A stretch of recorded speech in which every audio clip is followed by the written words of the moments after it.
रंका यानी पुरुष तथा बंका यानी स्त्री परमात्मा के परम भक्त थे। तत्व ज्ञान को ठीक से समझा था, उसी आधार से अपना जीवन यापन कर रहे थे। उनकी एक बेटी थी जिसका नाम अंबिका था। अंबिका को अंबिका कहते थे। एक दिन नामदेव भक्त ने अपने गुरुजी से कहा कि गुरुदेव, आपके भक्त रंका व बंका बहुत निर्धन हैं। आप उन्हें कुछ धन दे दो तो उनको जंगल से लकड़ियां लाकर शहर में बेचकर निर्वाह न करना पड़े। दोनों जंगल में जाते हैं, लकड़ियां चुग कर लाते हैं। भोजन का काम कठिनता से चलता है। गुरुदेव बोले, भाई, मैंने कई बार धन देने की कोशिश की है, परंतु ये सब दान कर देते हैं। 2-3 बार तो मैं स्वयं वेश बदलकर लकड़ी खरीदने वाला बनकर गया हूं। उनकी लकड़ियों की कीमत अन्य से 100 गुना अधिक दी थी। उनकी लकड़ियां प्रतिदिन 2-2 आना की बिकती थी। मैंने 10 रुपए में खरीदी थी। उन्होंने 4 आना रखकर शेष रुपए मेरे को सत्संग में दान कर दिए। अब आप बताओ कि कैसे धन दूं? भक्त नामदेव जी ने फिर आग्रह किया कि अब की बार धन देकर देखो, अवश्य लेंगे। गुरु तथा नामदेव जी उस रास्ते पर गए जिस रास्ते से रंका बंका लकड़ी लेकर जंगल से आते थे। गुरुजी ने रास्ते में सोने यानी गोल्ड के बहुत सारे आभूषण डाल दिए जो लाखों रुपए की कीमत के थे। नामदेव तथा गुरुदेव एक झाड़ के पीछे छिपकर खड़े हो गए। रंका आगे आगे चल रहा था, सिर पर लकड़ियां रखकर, तथा उसके पीछे लकड़ियां लेकर बंका 200 फुट के अंतर में चल रही थी।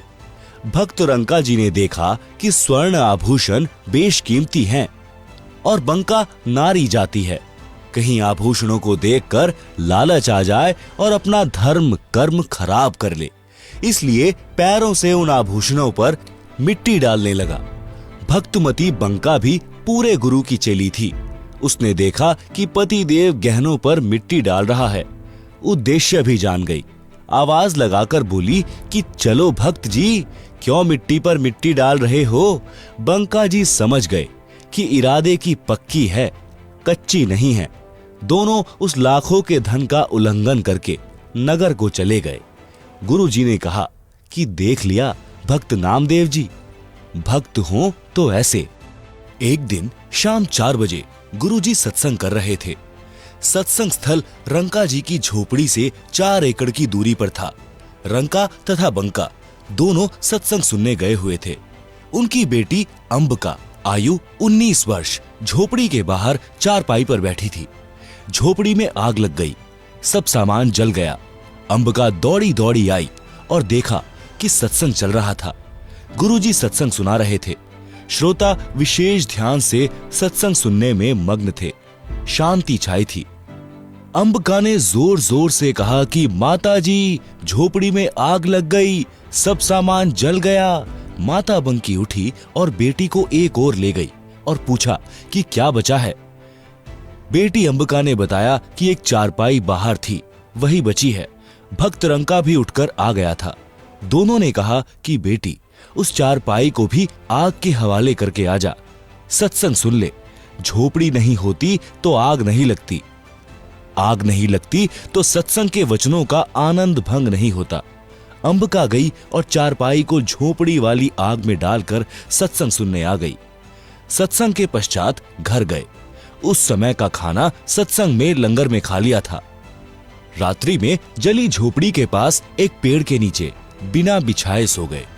भक्ति करने के लिए वक्त से उठे तो उनके ऊपर सुंदर झोपड़ी थी तथा सर्व बर्तन तथा आटा दाल आदि आदि मिट्टी के घड़ों में भरा था।